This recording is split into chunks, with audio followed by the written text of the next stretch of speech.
Well, thank you everybody for joining us on this maybe not so cold December evening in Gettysburg. It's not as cold and rainy as it was last night at this time. My name is Pete Miele. I have the privilege of serving here as the Executive Director of Seminary Ridge Museum and Education Center and as the President of the Seminary Ridge Historic Preservation Foundation. I'm joined this evening by our Director of Outreach, Rob Williams. Party on, Rob. Okay, he's muted, but you get it. We do these. Oh, there we go. Thank you very much. We do these history happy hours through the winter months as a way of connecting with our friends who maybe can't make it to Gettysburg. Usually in the summer, we do walking tours around the seminary campus. So this is a nice departure from that, a way for our friends near and far to continue to connect with us. Next month, we're going to welcome a friend, Corey James Young, who is a postdoctoral researcher at the University of Nebraska. And he's going to give a talk entitled Abolition, Slavery, and Patience in Adams County, looking at slavery in South Central Pennsylvania here in Adams County.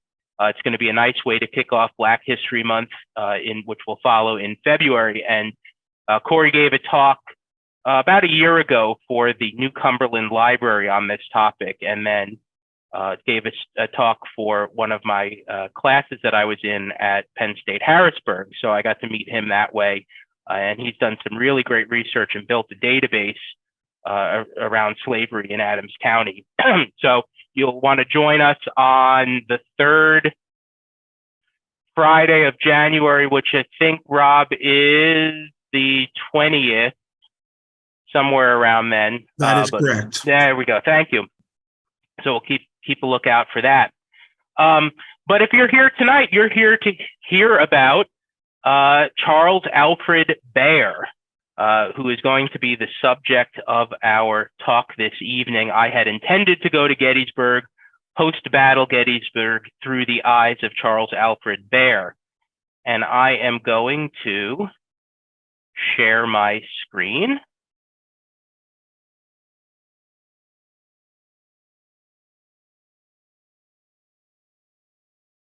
All right, how does it look, Rob? Good?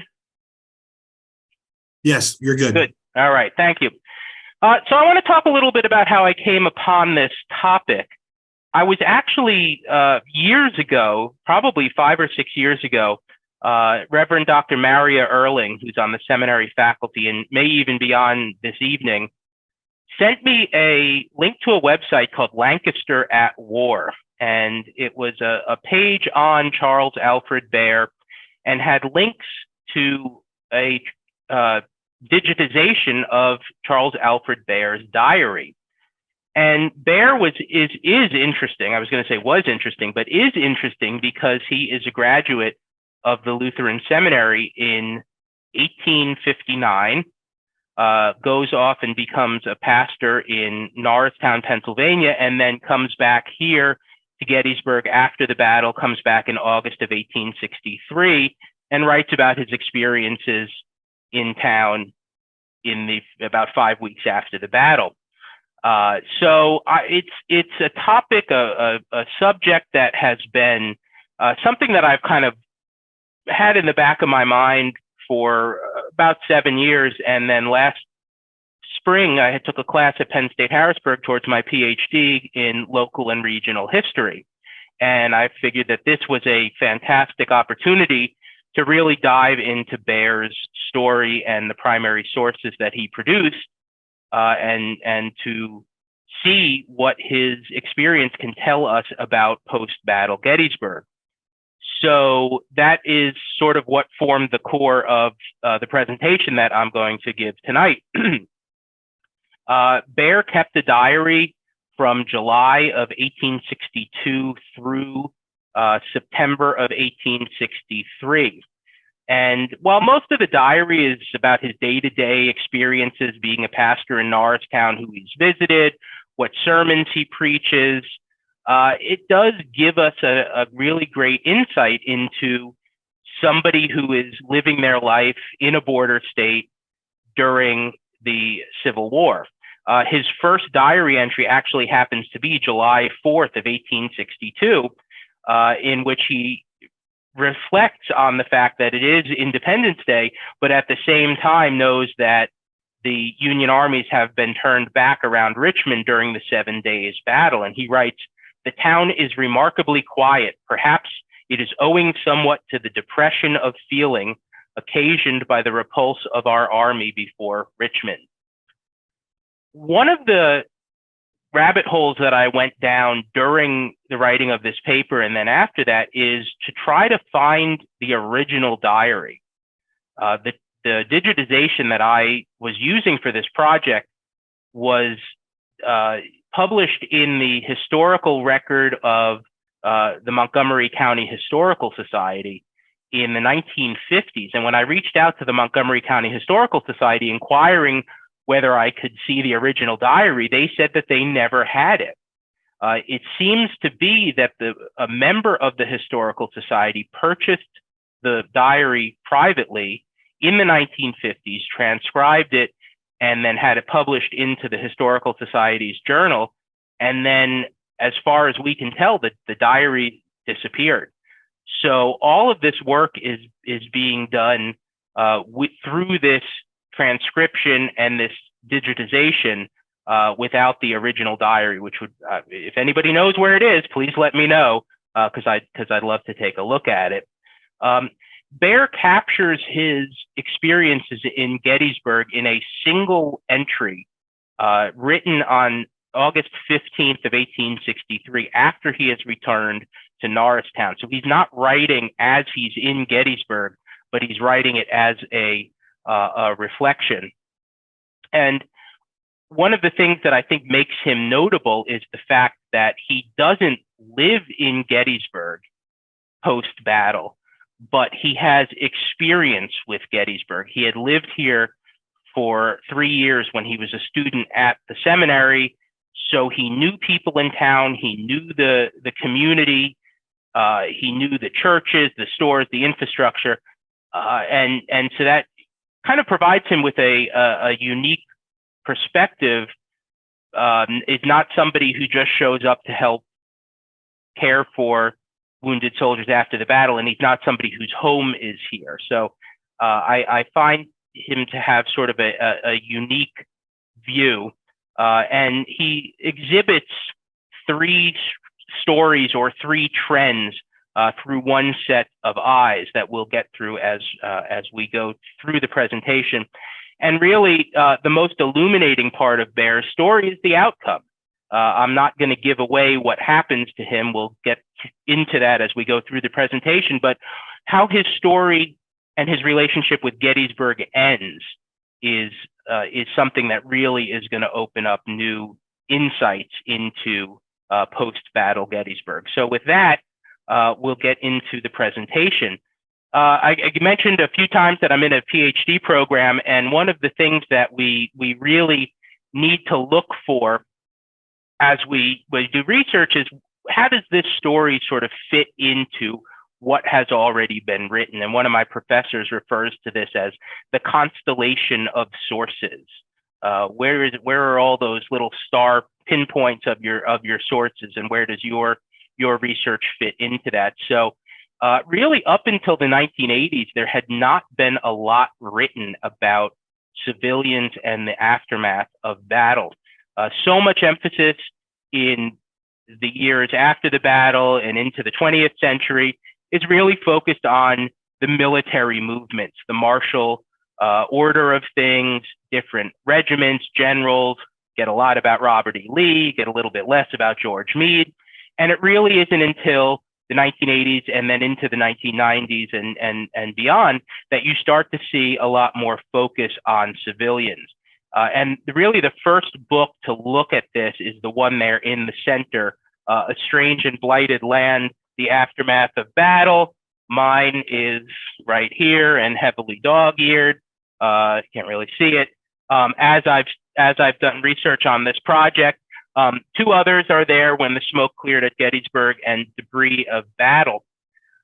While these books are really great, one of the things that I've discovered about them is that they really focus on the military in the aftermath of the battle.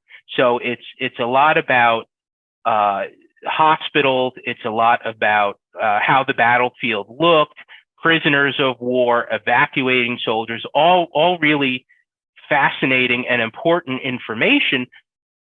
But what I find that these texts leave out is, what is the story of the civilians? It almost seems like the main part of this story is the armies, and the civilians are there, but they're sort of taking a back seat. They're playing a supporting role. And what I think I hope is eventually done is that we flip that narrative. Let's put the civilians who are living in this hellscape, really, in the aftermath of battle. What is their experience? How are they dealing with the aftermath of battle? And sort of have the army more as a background player. So flip that narrative, and that's what I hope that Baer's story starts to do.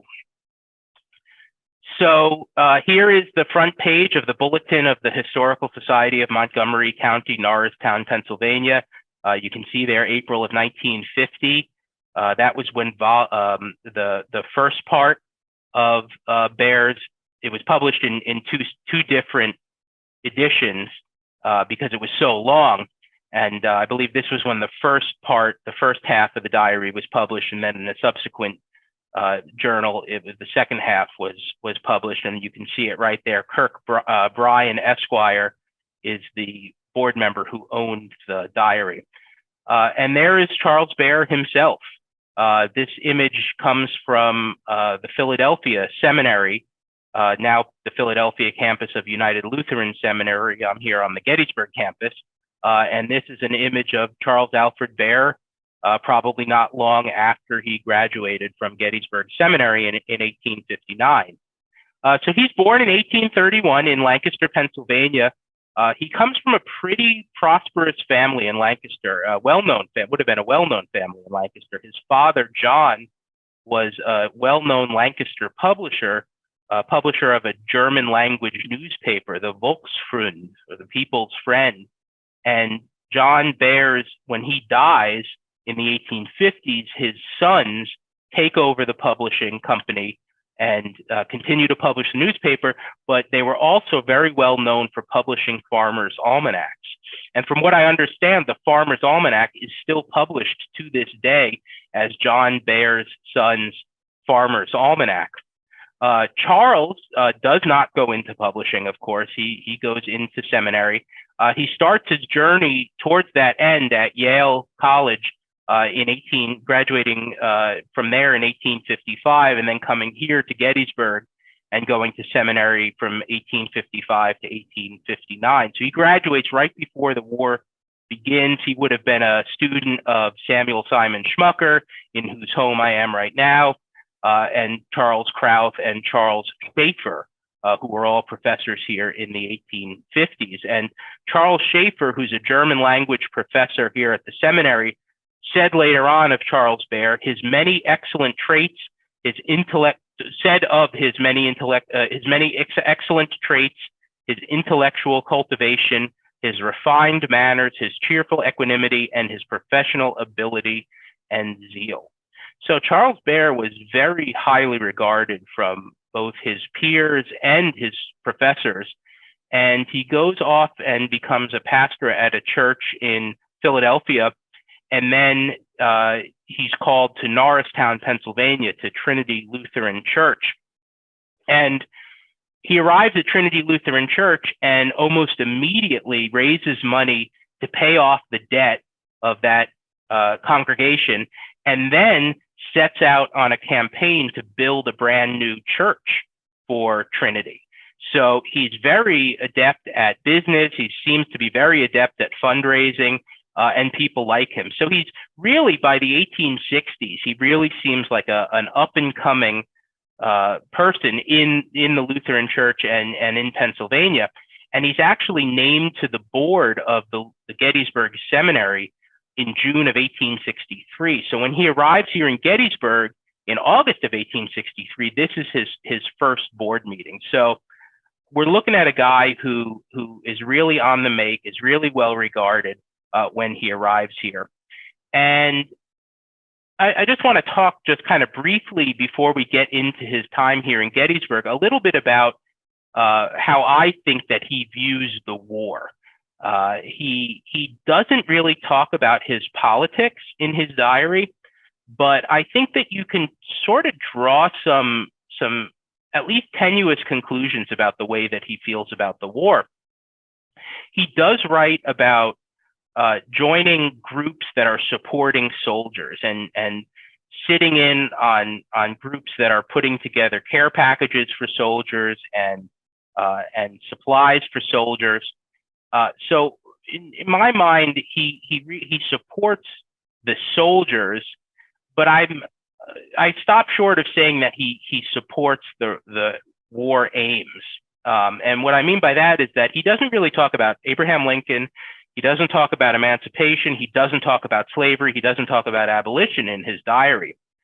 So what that suggests to me is that while he supports keeping the Union together and supports the men that are fighting to keep the Union together, he might not support Abraham Lincoln and the Republican government. So I would look at him as more of a conservative, probably a Democrat, supporting the United States, but not supporting Abraham Lincoln necessarily. So let's get into his journey to Gettysburg. He's going to be in Gettysburg for less than 48 hours. Rob and I did the math earlier, and he's in Gettysburg for about 43 hours in August of 1863. He's going to, and what's interesting about his time here in Gettysburg is we can pretty much follow his every movement. Okay, he's going to arrive on a 1 o'clock train at the train station on Carlisle Street. Train station is still there today, owned by our friends at the Gettysburg Foundation. 1 o'clock train, on a couple of slides, you'll be able to see the advertisement. He is going to stay at the McClellan House. He calls it the McLennan House, but it's pretty sure that it is McClellan House, which is today the Gettysburg Hotel.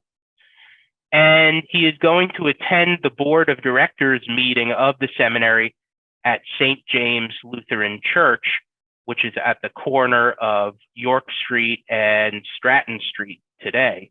Not in the same building, not the building that's there now, but it was in the same spot. So when his first few hours in Gettysburg, from the time he arrives on the train through the end of that day, we can follow those movements. Here again I said we were going to see the train schedule. You can see there towards the bottom, the second train leaves Gettysburg at 1. Is that the one we're looking at? I'm sorry, it's the top one. Arrive by this train, the top paragraph. Arrive by this train at Gettysburg at 1 o'clock p.m. So right there at the first train arrives there at 1 p.m. So that's where he arrives, and he says that we got to Gettysburg at about 1 o'clock. There's the McClellan House. He again calls it the McLennan's Hotel. One of the questions that comes up is about rail travel in Gettysburg and how rail travel was affected by the battle. So when the Confederate Army, especially the Confederate cavalry, rides through Gettysburg before the battle, they rip up the train tracks between Gettysburg and Hanover Junction and totally disrupt rail service.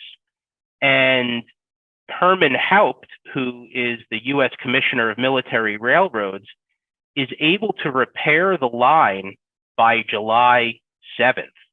So 4 days after the battle, the line is repaired, and wounded soldiers begin to be evacuated out of Gettysburg while supplies are coming in. So supply trains would come in, they'd empty the supplies, put the wounded soldiers on, take them out to cities like Baltimore and Washington, D.C., and even New York. One of my favorite statistics, some of you may have heard this already, one of my favorite statistics about the Battle of Gettysburg is the fact that 11,000 wounded soldiers are moved on the single rail line between July 7th and July 21st. And after July 21st, you start to see sort of a normal return to rail service. So you start to see 2 trains a day, a first train and a second train. So one of the questions that we get sometimes here at the museum is, when did Gettysburg return to normal? And my answer to that is it hasn't. It has never returned to normal. It has maybe taken on a new normal. But the fact that the trains are running again suggests that there is some sense of a return to some sort of normalcy. And I used a lot of qualifiers there because I think it deserves that. But the fact that they can get trains running again, the fact that Charles Baer is here for a regular meeting of the seminary board, that's why he's coming here to Gettysburg. That again suggests a somewhat return to normalcy. So he checks in at the McClellan Hotel. He goes down to St. James Lutheran Church, where they're going to have the board meeting. Now, normally the board meetings of the Lutheran Seminary would be held in what today is Schmucker Hall, the home of the museum. Of course, in August of 1863, they can't hold any board meetings in there because it's being used as a hospital by the United States Army. So the early morning session of the board, which is probably more like an executive session, is actually held in Samuel Simon Schmucker's office, which is on the first floor of the building that I'm in right now, his home. But then the larger, more general meeting is going to be moved to St. James Church. And I have here just a brief snippet of Schmucker's handwritten report that he is going to give to that board. You can see there, August 11th, 1863, he's reporting about the damage to the seminary following the battle. And he writes, "The seminary edifice was perforated by several balls, large portions knocked out of the northeast gable corner, there being also a crack in the wall extending over 2 stories. The question arises whether the portion of the gable must not be taken down to the foundation. And Dr. Kraut's dwelling, which is on the other side of campus, the other end of campus, was also received some through some damage, though not of a very serious nature." Sometimes Schmucker's handwriting is hard to read. So this is what Charles Alfred Baer would have been hearing in that meeting at St. James Lutheran Church. And at that meeting, the board resolves to not try to petition the government to pay for the damage. They're actually going to run a fundraiser and ultimately raise about $4,000 to repair both the seminary buildings and buildings at Pennsylvania College, today Gettysburg College, that were damaged. So Baer's name shows up on those board minutes as voting for those resolutions. So from that evening, Baer's going to go back to the McClellan Hotel, and he's going to McClellan House, I'm sorry. And he's going to wake up the next morning, and he's going to do what a lot of people are doing who visit Gettysburg. He's going to take a tour of the battlefield. Excuse me.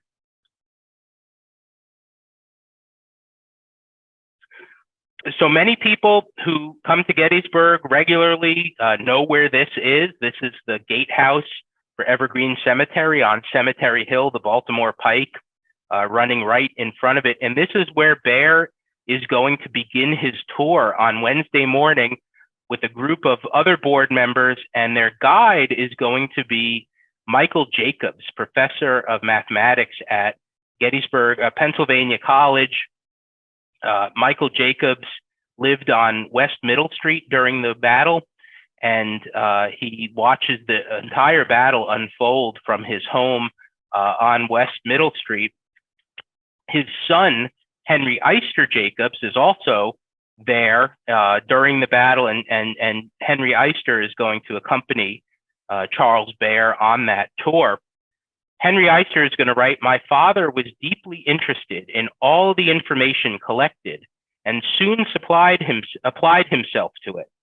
A considerable portion of the lines was traced by him and his surveying instrument and a map made. At first, friends and old acquaintances, and afterwards many others came to us for information. I served as a guide." So Charles Baer and his comrades are going to have the best of the best in terms of guides as they go across the battlefield. He writes, Baer, this is in Baer's words, "We commenced at the gate of the cemetery and went over the right wing of our lines." So he is going to travel over Culp's Hill. He is going to make observations about all of the damage that is still apparent on trees from cannonballs and bullet holes. And at a certain point, he is going to become separated from the rest of the group. And he's going to come back to Cemetery Hill and then go down to the south end of the lines and go to the Round Tops. He writes, "Among the rocks at this place, Round Top, we saw several bodies of dead rebels and a number whose limbs were still protruding from the earth." And this is something that you see over and over and over again as people are touring the Gettysburg battlefield, is that, you know, some of these soldiers have been buried with just a few mounds of dirt put atop them, and that parts of their body, as it is raining, it's washing away that dirt, washing away that topsoil, and re-exposing the bodies. So he saw that. That's something, again, that you see as you read different accounts of people touring the battlefield. He is going to go back to the McClellan Hotel. He's going to have dinner, and then he is going to tour the two main hospitals that are still on the battlefield in the summer of 1863. The first place that he is going to go is Camp Letterman General Hospital on York Road. This is roughly where the giant supermarket is today, if you're familiar with Gettysburg. It has not been, this area has not been saved. There is a hospital marker and a couple of waysides, but by and large, it's been commercialized.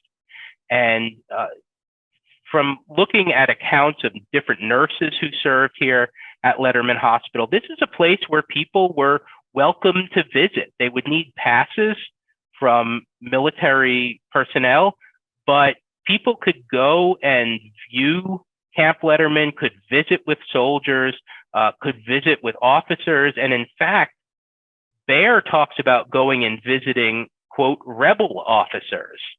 They seemed cheerful, he writes, and from the little that passed between us in regards to their rebellion, they expressed themselves confident that they would succeed. So even after the Battle of Gettysburg, there are Confederate officers here at Camp Letterman who are confident that the war is going to end up going their way. So maybe the Battle of Gettysburg was, for them especially, even not the turning point that people today think that it might be. At Camp Letterman, all visitors had to be out by 4 o'clock. Visiting hours only existed until 4 o'clock. There were militia guards there who began to force the visitors out at that time. One of the interesting things, though, about Camp Letterman, and this is a little bit of an aside, but I think illustrates how the townspeople and visitors were welcome. In September of 1863, the camp hosts a big picnic for people from town, and it's covered in the Gettysburg newspapers, and there's food and games and frivolity throughout the camp, and it's a big kind of end of summer party. So it wasn't cut off from the rest of the world. So after visiting Camp Letterman, Baer is going to go clear across town to the other side to visit the seminary hospital. This is a Tyson Brothers image taken from Seminary Ridge. In the foreground would be sort of where the present day Springs Avenue is. That's the roadway in the center, going out towards the middle of the photograph. And you can actually see some of the tents there of Camp Letterman. In the red circle is Camp Letterman. And Baer is going to come over to Seminary Ridge, and he's actually going to go beyond out towards McPherson Ridge, where he's going to visit Reynolds, what he calls Reynolds Woods, today McPherson Woods, or more accurately, Herbst Woods. He's going to visit Reynolds Woods, where the gallant and daring Reynolds fell. Now, he would have known, or at least known of, John Reynolds, both having grown up in Lancaster. John Reynolds is about 10 years older than Charles Baer, but with almost certainty, Baer would have known Reynolds by reputation. So it doesn't surprise me that he would have gone and visited where Reynolds fell. And then he's going to come here to the seminary, to where he spent 3 years as a student. I then went into the seminary. In the room which I first occupied, a huge hole was knocked into the wall by a shell. Opposite, in the other rooms, were several rebel generals, Trimble and Kemper and Major Douglas. I also visited the tents outside and then returned to town. So many of us, maybe all of us, have seen this image, Matthew Brady's photo of July 15th-ish of the seminary building. What many people miss is that there are tents there on the front slope of Seminary Ridge underneath the trees that were used throughout July and August and into September of 1863. The hospital wasn't just in the main building, it was on the grounds all surrounding the seminary. So he does visit those tents. Visiting briefly, he says, with Trimble and Kemper and Henry Kidd Douglas, Isaac Trimble, Major James Kemper, who's one of Pickett's brigade commanders, and then Henry Kidd Douglas, who had been Stonewall Jackson's aide and was now on the staff of Edward Johnson, all patients in the seminary hospital, and all big draws for people who wanted to come and meet these rebel officers. Just like at Camp Letterman, you see instances of people coming to look to visit these rebel officers, and it, in some cases gawk at them, but in some cases to say that they had seen these famous rebel officers. You can also see there Baer's reflections of visiting the seminary building and kind of triangulate that in some cases with the damage that Schmucker had talked about. So I want to spend just a moment sort of looking at Baer's visit in total and really think about what he sees and how it sort of fits into that narrative that we hear about people coming to the battlefield in this aftermath. One of the comments that he makes about being around the seminary is the conflict must have been a terrific one, and one cannot fail to feel that Providence directed affairs on the first day to secure for our arms a position against which the enemy hurled his forces, only to be shattered and destroyed. So Baer is attaching a great importance to the first day of the Battle of Gettysburg, looking at that as an event that sets up July 2nd and July 3rd, with the Union Army in an advantageous position, fishhook position on Cemetery Ridge, and the Confederates hurling wave after wave, only to be turned back. But the fact that he ascribes the success to the hand of Providence, that Providence directed affairs on the first day, it starts to become evidence of sort of these larger trends of people seeking spiritual meaning and understanding from their visits to the battlefield. Gettysburg already, by the time that Baer visits, is starting to be seen as a place of pilgrimage, a place to draw some sort of inspiration about this war that it's now halfway over, has claimed hundreds of thousands of lives at this point. And you know, where is God in this? And who's, of course, the bigger question is whose side is God on? And again, that pilgrimage line comes up in a few different newspapers. The Adams Sentinel says that the Soldiers' National Cemetery is going to be the point of many a pilgrimage. The Cincinnati Daily Commercial says that the seminary is a celebrated spot for the pilgrim to the battleground. And it really starts to see this sort of juxtaposition between the reality of war and the hell of war that had occurred here in Gettysburg, and sort of trying to find some sort of divine meaning and again begin to turn it into a shrine, which I would argue is still going on today. So what about the sort of the practical steps that Baer takes on this tour? You know, why is he here? Why does he tour the battlefield? And in some cases, his visit almost seems like an afterthought. You know, he's here for this board meeting. He's done with that. He says, you know, well, I'm here. The battle occurred. Let me take a tour. You know, he doesn't say anything about helping to nurse any wounded soldiers. He doesn't say anything about spiritual aid, giving spiritual aid to any soldiers. He doesn't pick up any relics that he writes about. He seems to be curious, but it's not like a morbid curiosity that you see. This had been his second battlefield that he had come to. He had gone to Antietam in October of 1862, about 5 weeks after the Battle of Antietam. It's 5 weeks after the Battle of Gettysburg.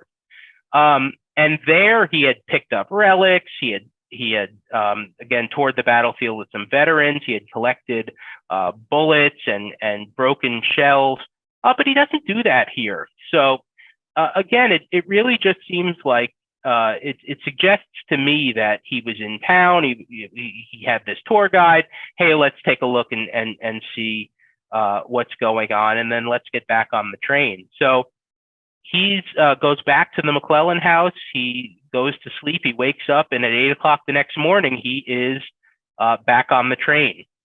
And that's where the story really takes a turn, is on the ride back to Norristown. On Thursday morning at 8 o'clock, he writes, I left Gettysburg and arrived at Lancaster in the afternoon. Overexerting myself on Wednesday, and the water in Gettysburg had made me quite sick.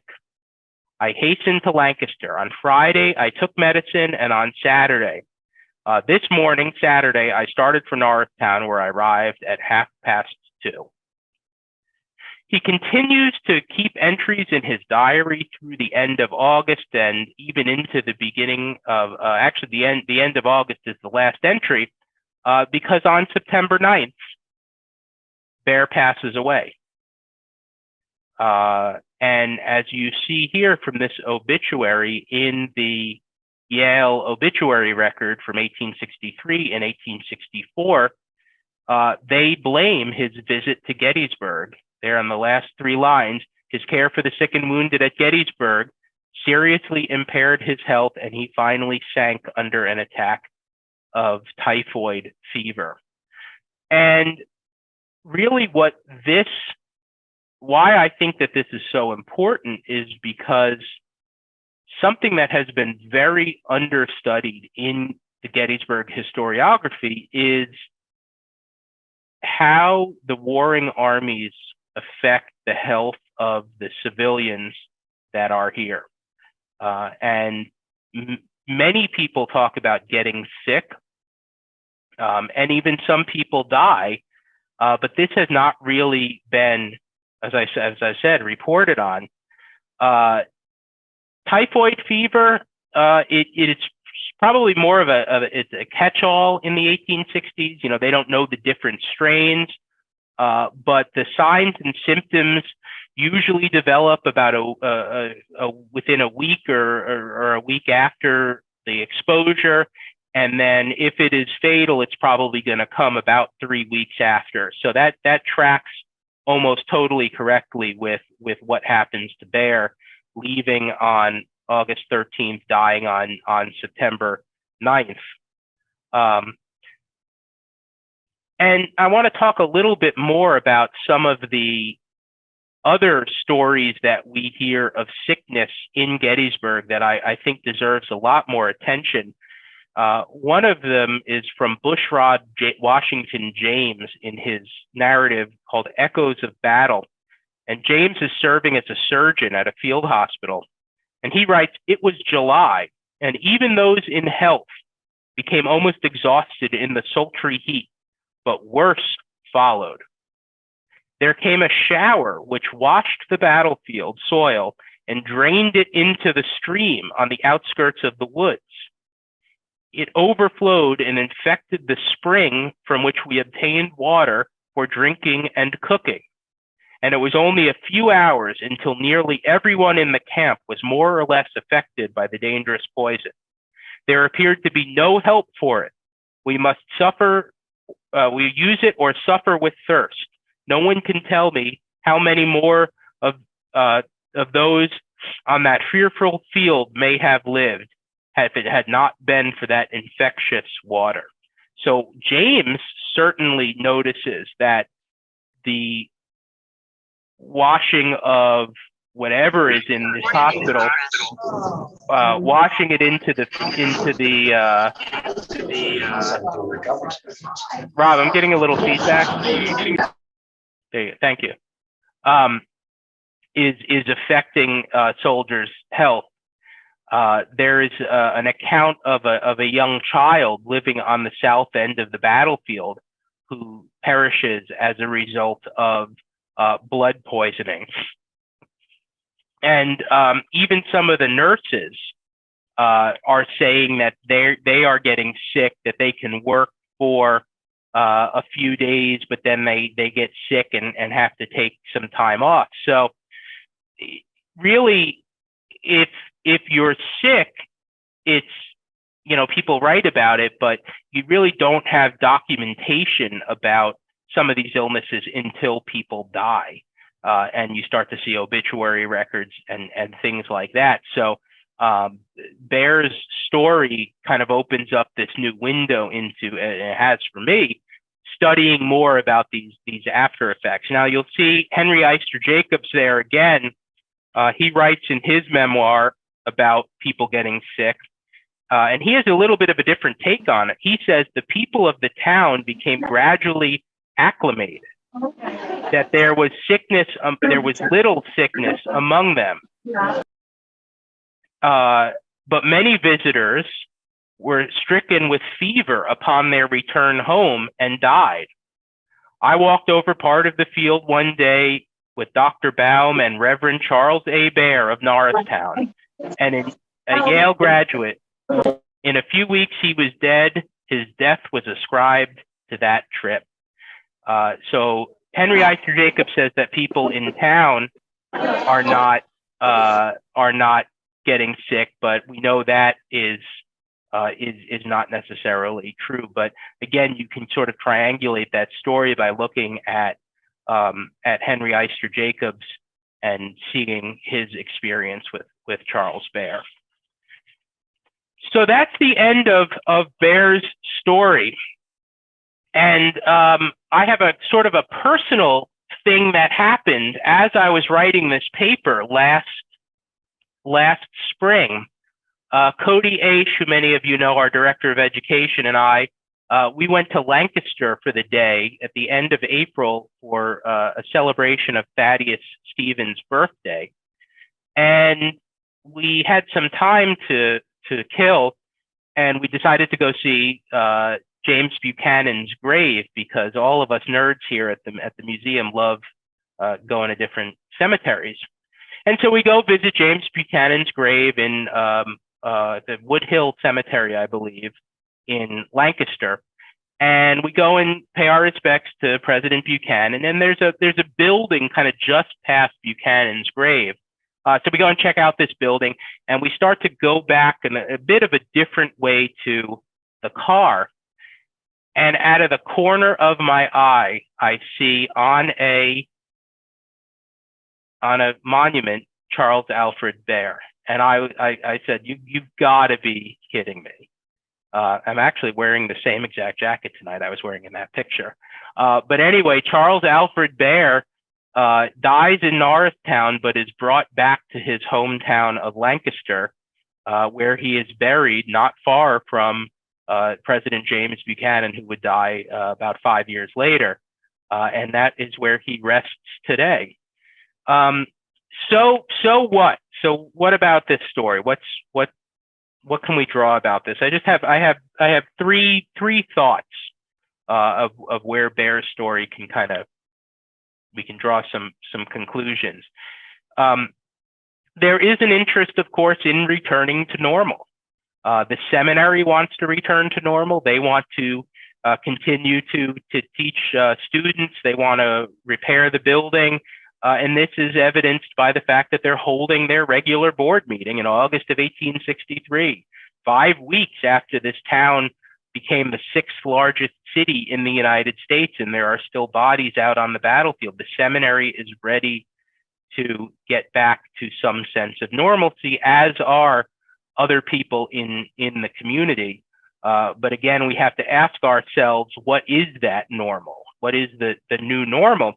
And one of the things that is going to change is we start to see a burgeoning tourist business with Baer's visit. You know, we start to see him looking for a guide, or at least finding a guide to take him over the battlefield. And we start to see a balance of the battlefield turning into a place of pilgrimage. But with that also comes the battlefield turning into a commercial place, a place where money is going to be changing hands, and people are going to be running businesses, both leading tours and souvenirs and things like that. Of course, Baer is looking at the sacred and divine providence, but that commercial aspect to it is going to come soon after. And then finally, as I've been saying, you know, one of the other things that this opens up is this idea of illness and death amongst the civilian population, both visitors and residents of Gettysburg. And I think that this is a real area that needs more study and more scholarship. And again, it gets to that idea that we're gonna sort of turn that narrative, not necessarily looking at how the armies and the soldiers are recovering following the battle, but how are the civilians coping with being in the midst of this humanitarian crisis. So with that, I'm right at 46 minutes or so, which is where I wanted to be. I thank you for joining. If there are any questions, I haven't been watching the chat or anything, Rob, but if there are any questions, comments, you can put them in chat. If anybody has any thoughts afterwards, they can email me. I'm always happy to take that.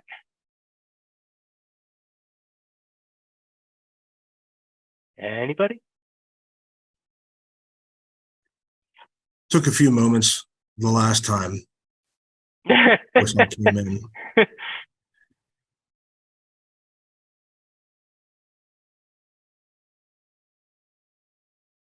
Thanks, Alex.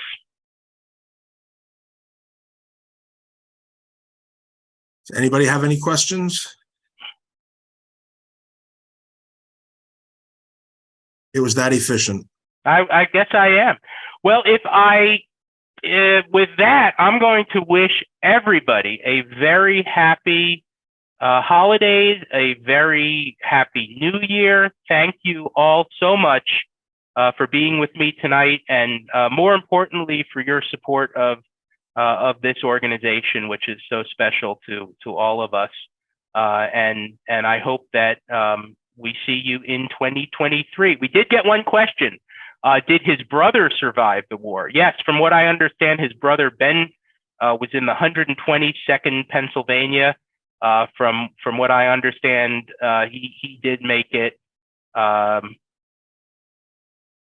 I think all of the rest of his siblings, survived. His two other brothers, Reuben and somebody, take over the father's business. So great question, Dave. All right, and with that, we're going to bid everybody a good evening. We'll see you on January 20. Oh, Glenn, go ahead, Glenn. We can't hear you. I can't. He's not muted. I'm not sure if the microphone. Yeah, we can't hear you. Sorry.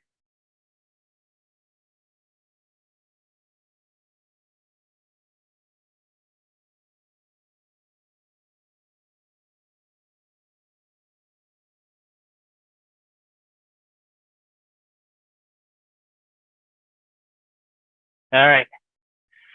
Hey, send me an email. All right. Take care, everybody. Merry Christmas. Thank you all very much. Yeah.